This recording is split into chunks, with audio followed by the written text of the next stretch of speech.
Student, स्वागत है।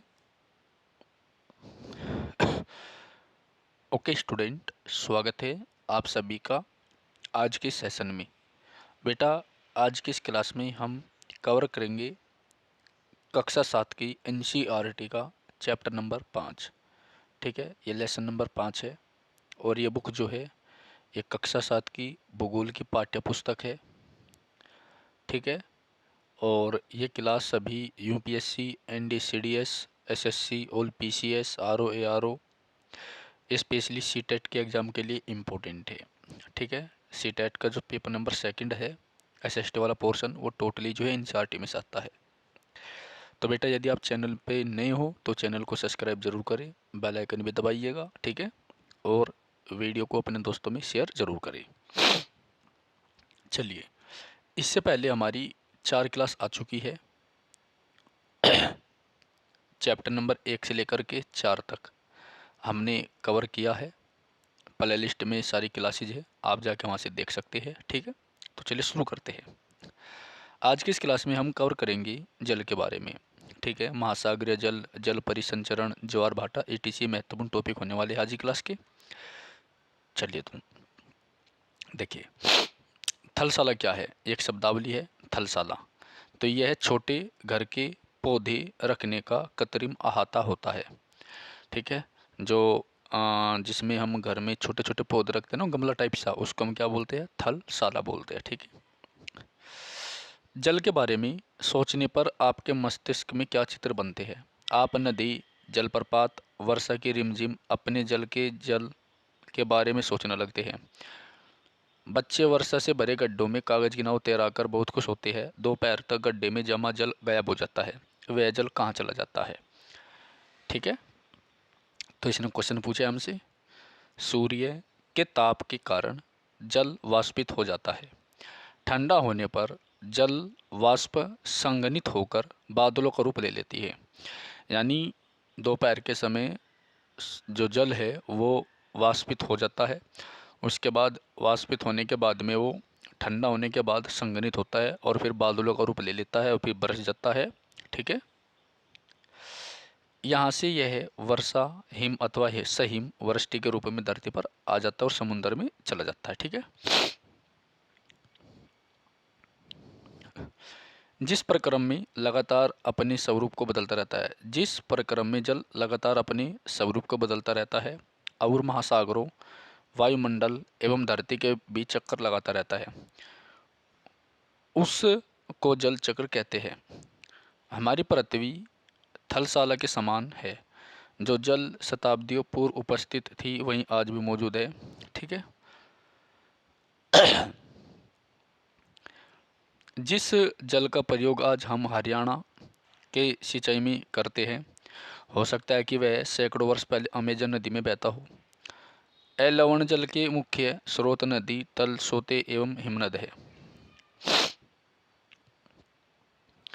लवण मतलब जो खारा ना हो। इस जल के मुख्य स्रोत क्या होते हैं बेटा? नदी होती है, ताल होते हैं, सोते एवं हिमनद होते हैं। ताल मतलब तालाब। महासागरों एवं समुद्रों का जल लवणीय होता है। इसमें अधिकांश नमक सोडियम क्लोराइड के रूप में होता है। ये इम्पोर्टेंट है। ठीक है, खाने में उपयोग किया जाने वाला नमक होता है। ठीक है, चलो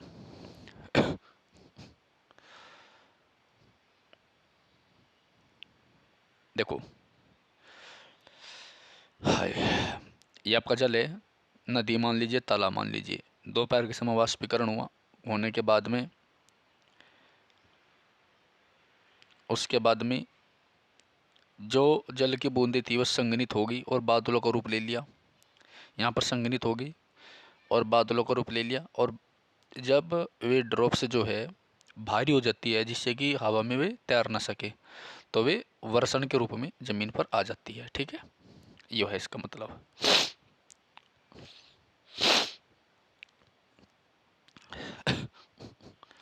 ये दुनिया की कुछ पर महत्वपूर्ण झीलें हैं। ठीक है, ये इम्पोर्टेंट तो है। चलिए, लवणता। लवणता 1000 ग्राम जल में मौजूद नमक की मात्रा होती है। 1000 ग्राम जल में या 1 लीटर में मौजूद नमक की मात्रा होती है, महासागर की औसत लवणता 35 भाग प्रति 1000 ग्राम होती है। क्या होती है बेटा? 35 भाग प्रति 1000 ग्राम होती है। तो लवणता जो होती है वो प्रति 1000 ग्राम में मौजूद नमक की मात्रा होती है। ठीक है। इजराइल के मृत सागर में 340 ग्राम प्रति लीटर लवणता होती है। 13 किस्में लोड करके अखबार भी पढ़ सकते हैं, क्योंकि नमक की अधिकता इसे संघन बना देती है। तो इजराइल का जो मृत सागर है, इजराइल और जॉर्डन की सीमा पर, उसमें 340 प्रति लीटर लवणता पाई जाती है। 13 किस्में पलव यानी तैर सकते हैं, और वे डूबते नहीं और अखबार भी पढ़ते हैं। ठीक है, याद रखना इम्पोर्टेंट है। चलो, और हम देखते हैं बेटा जल का वितरण, यानी जल को हम कैसे कैसे बांट सकते हैं, कहाँ कहाँ जल बटा हुआ है। ये हमारा इम्पोर्टेंट टॉपिक है। हम सभी जानते हैं कि पृथ्वी की सतह का 3/4 भाग जल से ढका है।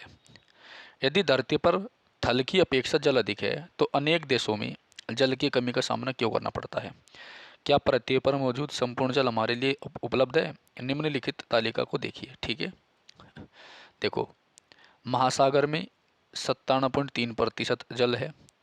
बर्फ छत्रक यानी जो बर्फ ढका हुआ है वो 2% है। ठीक है।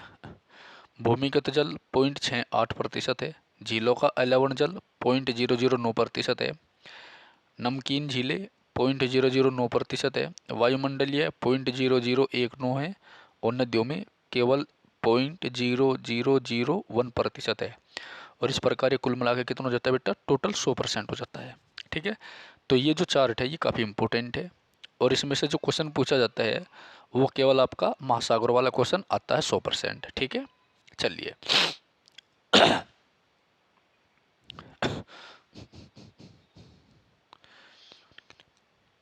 आगे देखो। जीवन के लिए जल अत्यधिक आवश्यक है। प्यास होने पर केवल जल ही हमारी प्यास बुझा सकता है। ऐसे में आपको क्या ऐसा नहीं लगता कि लापरवाही से जल का उपयोग करने से हम बहुमूल्य संसाधन बर्बाद करते हैं? ये कुछ न्यूज कटिंग है, ऑल वर्ल्ड की है। ठीक है,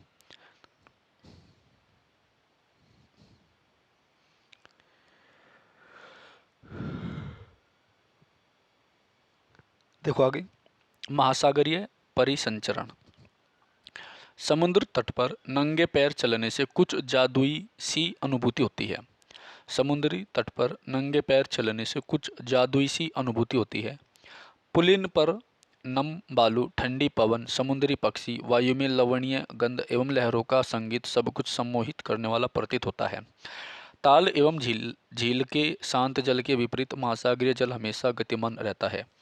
जो महासागरीय जल होता है वो हमेशा गतिमान रहता है, यानी गति करता रहता है। ठीक है, जब यह कभी शांत नहीं रहता है। महासागरों की गतियों को इस प्रकार वर्गीकृत कर सकते हैं जैसे तरंगे, ज्वार भाटा और धाराएं। इनके बारे में हम आगे देखेंगे बेटा। ठीक है, इधर क्या आप जानते हैं, ये जो फैक्ट है ये फैक्ट है, और यही आपके पेपर में आते हैं।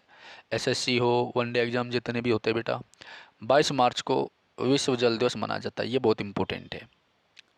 22 मार्च को विश्व जल दिवस मनाया जाता है। जल संरक्षण की विधियाँ को प्रबलित किया जाता है। ठीक है, तो विश्व जल दिवस कब मनाया जाता है? 22 मार्च को। ठीक है, ये जो आप दृश्य देख रहे हैं प्रशांत महासागर का दृश्य है। ठीक है, चलिए आगे।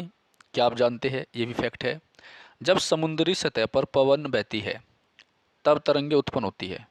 जब समुद्री सतह पर पवन बहती है बेटा तब तरंगे उत्पन्न होती है। जितनी ही तेज पवन बहती है तरंगे भी उतनी ही बड़ी होती है। जब समुद्री सतह पर पवन बहती है तब तरंगे उत्पन्न होती है। जितनी ही तेज पवन बहती है तरंगे भी उतनी ही बड़ी होती है। ठीक है, याद रखना इम्पोर्टेंट है। इसके बाद तरंगे। समुद्र तट पर गेंद से खेलते समय जब गेंद जल में गिर जाती है तो क्या होता है? यह दृश्य बहुत ही मनोरंजक होता है कि कैसे तरंगों के साथ साथ गेंद तट पर वापस लौट आती है। जब महासागरीय सतह पर जल लगातार उठता है या गिरता है तो इन्हें तरंगे कहते हैं। ठीक है। जब महासागरीय सतह पर, ये वाली पॉइंट इंपॉर्टेंट है, जब महासागरीय सतह पर जल लगातार उठता है या गिरता है तो इन्हें तरंग कहते हैं। ये इंपॉर्टेंट है भाई। ठीक है, चलिए आगे बढ़ते हैं। तूफान में तेज वायु चलने पर विशाल तरंगें उत्पन्न होती है। तूफान में तेज वायु चलने पर, तूफान में तेज वायु चलने पर विशाल तरंगें उत्पन्न होती है। इनके कारण अत्यधिक विनाश हो सकता है। भूकंप, ज्वालामुखी, उद्गार या जल के नीचे भूसंकलन के कारण महासागरीय जल अत्यधिक विस्थापित होता है। इसके परिणाम स्वरूप 15 मीटर तक की ऊंचाई वाली विशाल ज्वारीय तरंग उठ सकती है, जिसे सुनामी कहते हैं। क्या कहते हैं? सुनामी। तो बहुत इंपॉर्टेंट टर्म है सुनामी। और सुनामी जो है ना, एक जापानी शब्द है, ये भी याद रखना, बहुत इंपॉर्टेंट है। तो 15 मीटर तक की ऊंचाई वाली विशाल ज्वारीय तरंग उठ सकती है, जिसे सुनामी कहते हैं। 15 मीटर का मतलब है 45 फुट के लगभग ऊंचाई, और 45 फुट की ऊंचाई बहुत बैठती है बेटा। ठीक है। अब तक सबसे विशाल सुनामी 150 मीटर मापी गई है। यह तरंगे 700 किलोमीटर प्रति घंटे से अधिक की गति से चलती है। 2004 की सुनामी से भारत के तटीय क्षेत्रों में अत्यधिक विनाश हुआ था। सुनामी के बाद अंडमान और निकोबार द्वीप समूह में इंदिरा पॉइंट डूब गया था। ठीक है। अब हम देखें सुनामी के बारे में। सुनामी पृथ्वी का तांडव। 26 दिसंबर 2004 को हिंद महासागर में सुनामी तरंगे अथवा पोताश्रय तरंगों के कारण अत्यधिक विनाश हुआ। ये तरंगे उस भूकंप का परिणाम थी जिसका अधिकेंद्र यानी एपिसेंटर सुमात्रा, इंडोनेशिया में था। इस भूकंप की तीव्रता रिक्टर पैमाने पर 9 मापी गई थी। यानी रिक्टर पैमाने पर 9, बहुत खतरनाक भूकंप था भाई। तो इस भूकंप की तीव्रता रिक्टर पैमाने पर 9 मापी गई थी। भारतीय आखिरी एंड है 9, भारतीय प्लेट बर्मा प्लेट के नीचे धस गई थी। जो भारतीय प्लेट है वो बर्मा प्लेट के नीचे धस गई थी। ये इंपॉर्टेंट पॉइंट है। ठीक है। देखो 26 दिसंबर 2004 को हिंद महासागर में सुनामी तरंगे अथवा पोताश्रय तरंगे के कारण अत्यधिक विनाश हुआ। ठीक है। ये तरंगे उस भूकंप का परिणाम थी जिसका अधिकेंद्र एपिसेंटर सुमात्रा के पश्चिमी सीमा पर था। सुमात्रा द्वीप कहाँ पर है? ये इंडोनेशिया में है। इंडोनेशिया की राजधानी जकार्ता है।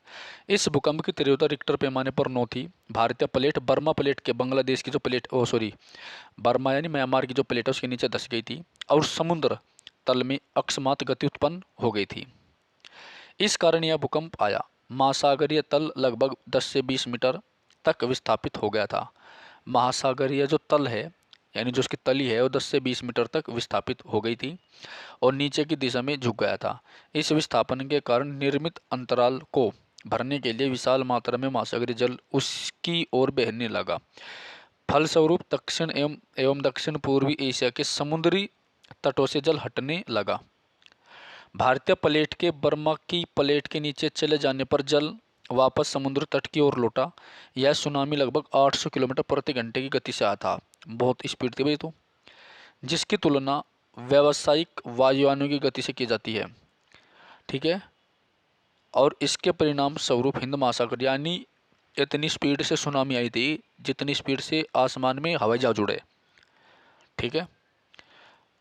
इसके परिणाम स्वरूप हिंद महासागर के कुछ द्वीप पूर्णतः डूब गए। भारतीय सीमा का धुर दक्षिण बिंदु, इंदिरा पॉइंट और अंडमान निकोबार द्वीप समूह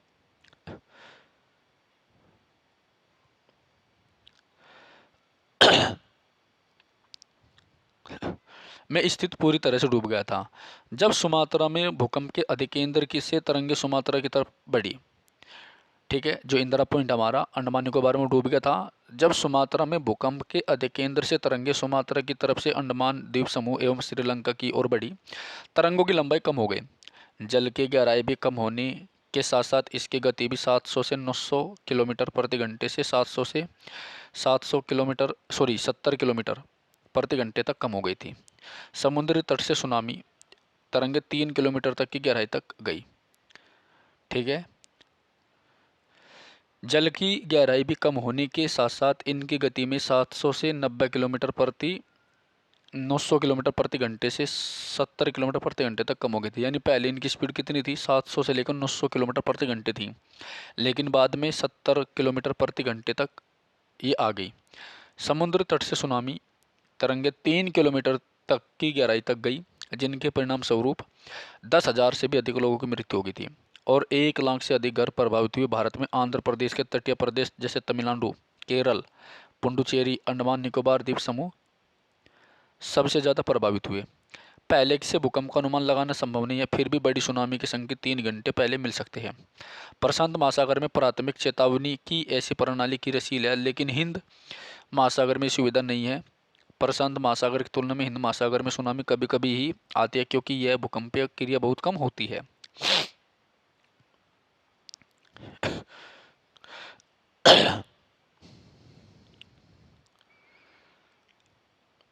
नेक्स्ट है, दिसंबर 2004 में जिस सुनामी ने दक्षिण एवं दक्षिण पूर्वी एशिया के तटों पर तबाही मचाई, वह पिछले कई 100 वर्षों की सर्वाधिक विनाशकारी सुनामी थी।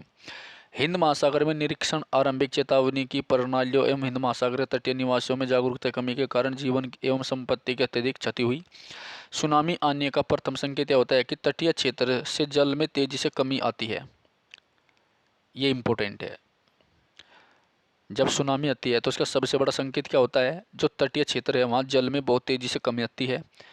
फिर जो मछलियाँ हैं वे ऊपर आने लगती है, सांप अपने बिलों से बाहर आने लगते हैं। जब तट पर ऐसा हुआ था तो लोग ऊंचे स्थानों पर न जाकर के उस अचंभे को देखने के लिए तट पर इकट्ठा हो गए। इसके परिणाम स्वरूप जब सुनामी की विशाल तरंगें आई तो बड़ी संख्या में उत्सुक खड़े दर्शकों की मृत्यु हो गई थी। ठीक है, वैसे आप यहाँ पर जो है ना सुनामी मूवी देख सकते हो। सुनामी एक मूवी है, वो भी आप देख सकते हो, सुनामी नाम है उसका। उसमें आपको पता लगेगा कि मतलब ये 2004 की जो सुनामी है उसमें दिखा रखी सुनामी मूवी में। ठीक है, कितनी बड़ी त्रासदी हुई थी। दिन में 2 बार नियम से महासागरीय जल का उठना एवं गिरना ज्वार भाटा कहलाता है। ठीक है बेटा, अगर आप चैनल पे नए हो तो चैनल को सब्सक्राइब कर दीजिए और अपने दोस्तों को भी मतलब जिसके बारे में बताइए। देखो ये फैक्ट रह गया था हमारा।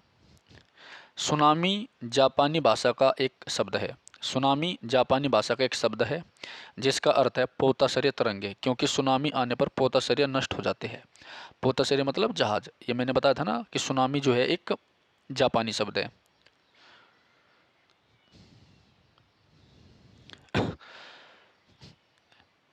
जब समुद्री सतह पर पवन बहती है तब तरंगे उत्पन्न होती है। जितनी ही तेज पवन बहती है तरंगे भी उतनी ही बड़ी होती चली जाती है।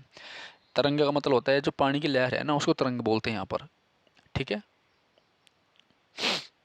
चलो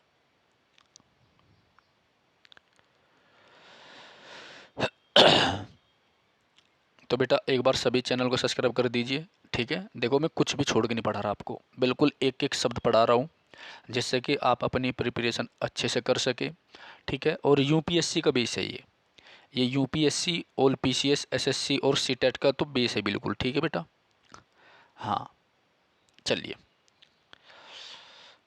हो सकता है मेरी स्पीड थोड़ी ज़्यादा हो, लेकिन थोड़ा सा यहाँ पर समझो आप और थोड़ा सा अपनी किताब को पढ़ो। ठीक है ना, ऐसे नहीं एनसीईआरटी पढ़ी जाने की बिल्कुल भी।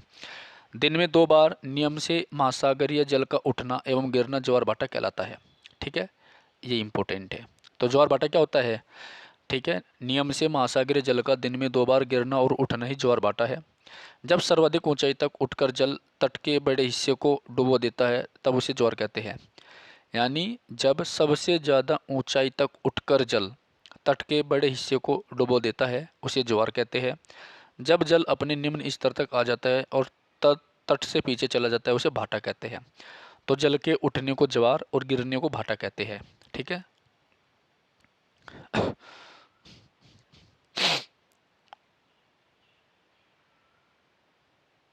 देखो जब सूर्य और पृथ्वी के बीच चंद्रमा आता है तो अतः बृहत ज्वार भाटा यानी बड़ा ज्वार भाटा। जब सूर्य S for sun, M for moon, E for earth यानी एस एम ई की कंडीशन हो तो ये होता है आपका बृहत ज्वार। ठीक है, और जब एस ई एम की कंडीशन हो, सन अर्थ और मून, तब आता है आपका लघु ज्वार। याद रखना। ठीक है, देखो ध्यान से समझा। सूर्य एवं चंद्रमा के शक्तिशाली गुरुत्वाकर्षण बल के कारण, गुरुत्वाकर्षण बल के कारण ही ये चीज़ों को अपनी तरफ आकर्षित करते हैं। पृथ्वी की सतह पर ज्वार भाटे आते हैं जब पृथ्वी का जल चंद्रमा के निकट होता है। उस समय चंद्रमा के गुरुत्वाकर्षण बल से जल अभिकर्षित होता है। क्या होता है, अभिकर्षित होता है, जिसके कारण उच्च ज्वार आते हैं। पूर्णिमा एवं अमावस्या के दिनों में सूर्य, चंद्रमा, पृथ्वी तीनों एक सीध में होते हैं। क्या होते हैं, तीनों एक सीध में होते हैं, तीनों एक सीध में होते हैं और इस समय सबसे ऊंचे ज्वार उठते हैं। इस ज्वार को व्रत ज्वार कहते हैं। क्या कहते हैं बेटा, व्रत ज्वार कहते हैं। लेकिन जब चांद अपने प्रथम और अंतिम चतुर्थांश में होता है तो चांद एवं सूर्य का गुरुत्वाकर्षण बल विपरीत दिशाओं में महासागरीय जल पर पड़ता है। ठीक है, एक बार और देख लेते हैं हम, कोई दिक्कत नहीं। सूर्य एवं चंद्रमा के शक्तिशाली गुरुत्वाकर्षण बल के कारण, सूर्य और चांद का जो शक्तिशाली गुरुत्वाकर्षण बल होता है उसके कारण पृथ्वी की सतह पर ज्वार भाटा आते हैं। ठीक है, जब पृथ्वी का जल चंद्रमा के निकट होता है, जब पृथ्वी का जल चंद्रमा के निकट होता है उस समय चंद्रमा के गुरुत्वाकर्षण बल से जल अभिकर्षित होता है, जिसके कारण उच्च ज्वार आते हैं। पूर्णिमा और अमावस्या के दिनों में सूर्य, चंद्रमा और पृथ्वी तीनों एक सीध में होते हैं। इस समय सबसे ऊंचे ज्वार उठते हैं। तीनों एक सीध में होते हैं और इसी समय जो है सबसे ऊंचे ज्वार उठते हैं। कब, पूर्णिमा और अमावस्या। कब, पूर्णिमा और अमावस्या को। ठीक है, इस समय सबसे ऊंचे ज्वार उठते हैं। इस ज्वार को व्रत ज्वार कहते हैं। लेकिन जब चांद अपने प्रथम और अंतिम चतुर्थांश में होता है तो चांद और सूर्य का गुरुत्वाकर्षण बल विपरीत दिशाओं में महासागर जल पर पड़ता है, तब निम्न ज्वार आता है। ठीक है, ऐसे ज्वार को लघु ज्वार भाटा कहते हैं। उच्च ज्वार नौ संचालन में सहायक होता है। ये जल स्तर को तट की ऊंचाई तक पहुंचाते हैं। ये जहाज को बंदरगाह तक पहुंचाने में सहायक होते हैं। उच्च ज्वार मछली पकड़ने में भी मदद करते हैं। ठीक है, अनेक मछलियां तट के निकट आ जाती है। इनके फलस्वरूप मछुआरे बिना कठिनाई के मछलियां पकड़ लेते हैं। कुछ स्थानों पर ज्वार भाटे से होने वाले जल के उतार चढ़ाव का उपयोग विद्युत उत्पन्न करने के लिए भी किया जाता है। ठीक है, महासागरीय धाराएं, ये भी इंपॉर्टेंट है। देखो आप देखेंगे महासागरीय धाराएं जो है कुछ नहीं है, केवल महासागर के अंदर नदियां हैं। महासागर के अंदर नदियां हैं। ठीक है, सीधी सी भाषा में चलो देखते हैं इसको भी। महासागरीय धाराएं निश्चित दिशा में महासागरीय सतह पर नियमित रूप से बहने वाली जल की धाराएं होती है। महासागरीय धाराएं गर्म या ठंडी हो सकती है। सामान्यतः गर्म महासागरीय जल धाराएं भूमध्य रेखा के निकट उत्पन्न होती है। जो गर्म महासागरीय धाराएं हैं वो भूमध्य रेखा के पास में क्या होती है, उत्पन्न होती है और ध्रुवों की ओर प्रवाहित होती है। यानी भूमध्य रेखा पर पैदा होती है और ध्रुवों की ओर बहती है। ठंडी धाराएं ठंडी धाराएं ध्रुवों या उच्च अक्षांशों से उष्णकटिबंधीय या निम्न अक्षांशों की ओर प्रवाहित होती है। लेब्राडोर महासागरीय धाराएं शीत जल धाराएं होती है। लेब्राडोर महासागरीय जलधाराएं शीत जलधारा होती है, जबकि गल्फ स्ट्रीम गर्म जलधारा होती है। ये इंपॉर्टेंट है, गल्फ स्ट्रीम इंपॉर्टेंट है। ठीक है, महासागरीय धाराएं किसी क्षेत्र के तापमान को प्रभावित करती है। गर्म धाराओं से स्थलीय सतह का तापमान गर्म हो जाता है। जिस स्थान पर गर्म और शीत जलधाराएं मिलती है वह स्थान विश्व भर में सर्वोत्तम मत्स्य केंद्र माना जाता है। ठीक है, विश्व भर में सर्वोत्तम मत्स्य केंद्र माना जाता है। जापान के आसपास और उत्तर अमेरिका के पूर्वी तट इसके कुछ उदाहरण हैं। ठीक है, ग्रेट बैंक हो गया ना, जैसे ये नक्शा है महासागर जलधारा है इसमें। ठीक है, चलिए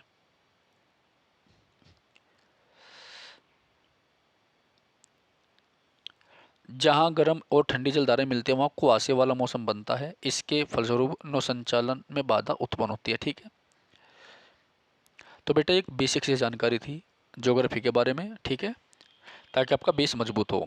जो चीज़ें हम कवर अप कर रहे हैं वो स्पेशली बेस बनाने के लिए कर रहे हैं। ठीक है, और मेरे साथ साथ में आप भी अगर आपके पास एनसीईआरटी की पुस्तक है, ठीक है, तो आप उस चैप्टर को पढ़ लीजिएगा अच्छे तरीके से, तब और अच्छे से समझ में आएगा। जैसे हमारा लेसन नंबर 5 से मैंने कवर किया है, तो अभी आपका जो काम है आप लेसन नंबर 6 को अच्छे से कवर कर लीजिए अपनी बुक से। ठीक है, एनसीईआरटी की किताबें जो है वो बेसिक किताबें हैं। और आपके जो अभी आप देख लीजिए यूपीएससी का एग्ज़ाम भी आपका इसी में से आता है। ये क्लास आपकी जो है जर्नल स्टडी अगर आप बेसिक से समझ रहे हैं उसके लिए इम्पोर्टेंट है, आपका बेस क्लियर होगा।